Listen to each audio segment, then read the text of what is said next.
This is Rebecca Weinstein for WHRO FM. We're in the midst of our virtual chamber music concert series, featuring exclusive performances from local musicians here in Hampton Roads. A new concert video premieres each Monday night at 5 on the WHRO Public Media Facebook page. The audio recordings will also air on A Local Touch Wednesday evenings at 9 on WHRO FM. These performances were recorded in November of 2020 at the Susan S. Good Fine and Performing Arts Center at Virginia Wesleyan University. This week's concert features guitarist Todd Holcomb. Todd's an award-winning musician. He's also the executive director of Tidewater Classical Guitar and performs frequently throughout the region as a soloist and with flutist Wayla Shambo of WHRO. I spoke with Todd about the recording process for this concert, the music that he's sharing with us, and how he gets in that performance state of mind.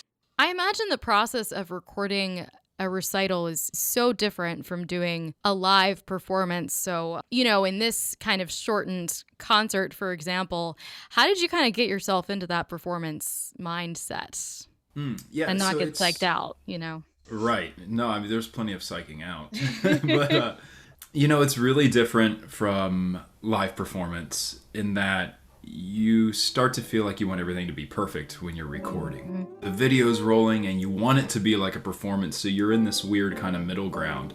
You have that little idea in the back of your mind that, if things don't go well, maybe we can fix it, because that's how the recording process is. You want that level of perfection. But I try to treat it, for the most part, exactly like I do as a live performance. Todd's playing two works for our chamber music series, a sonata by Joaquin Turina and Felicidade by Antonio Carlos Jobim, arranged by Roland Diaz. Can you talk a little bit about what drew you to those pieces for this program? In short, there's just some staples of the guitar repertoire for 20th century guitar repertoire, but I've been playing Joaquin Turina's guitar sonata for I'm going to date myself, but maybe like 10 years now on and off. It's just such a good representation of early 20th century guitar repertoire written by non-guitarists. That became a big trend in the 20th century as guitarists like Andres Segovia were commissioning works. And it really ties in Spanish music, which is strange to say that, a Spanish composer writing Spanish music for the guitar. But that's like a period in time where Spaniards are really fully embracing the Spanish sound. You hear this piece of music and it's obviously inspired by flamenco.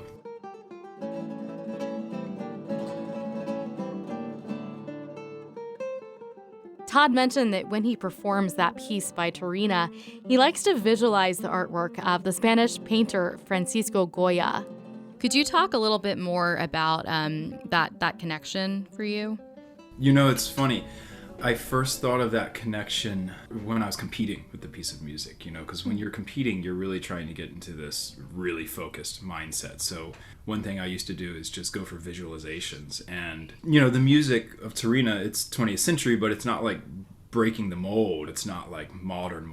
And while Goya's, he's considered the first modernist, you look at it and you're like, well, that doesn't look like modern like we think today necessarily. So in that sense, they kind of met up a little bit for me. The music sounds like the painting a bit. The painting in particular that I think about was the one that Goya painted on his living room wall towards the end of his life when he was living in seclusion. Saturn devouring his son. That's a little grotesque, maybe a little wild, but it kind of got me in that like serious mindset I needed to compete. And then I just kind of kept thinking about that and Goya's painting when I performed the entire work.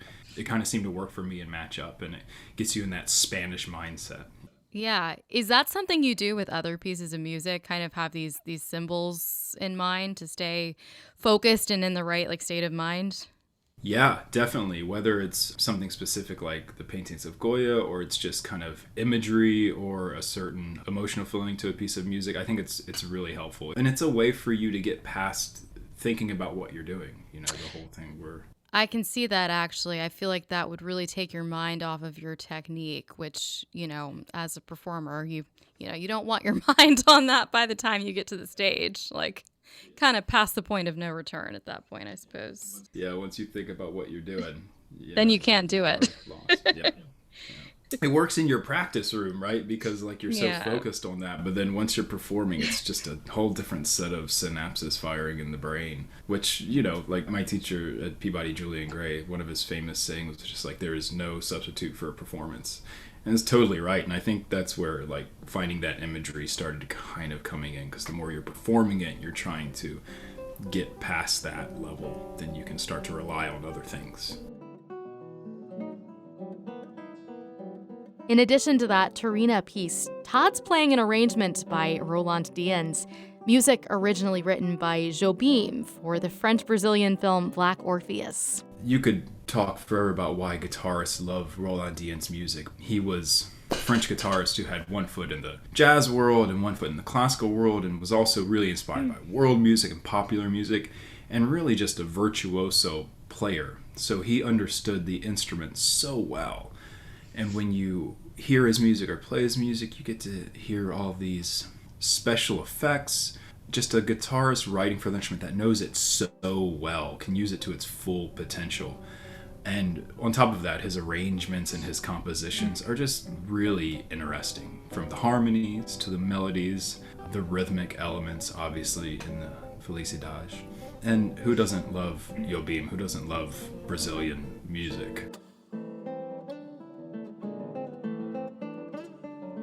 That was guitarist Todd Holcomb. His performance for WHRO's Chamber Music Series will premiere Monday at 5 on the WHRO Public Media Facebook page. You can find the link to watch and the schedule of upcoming performances at whrO.org/virtual concerts.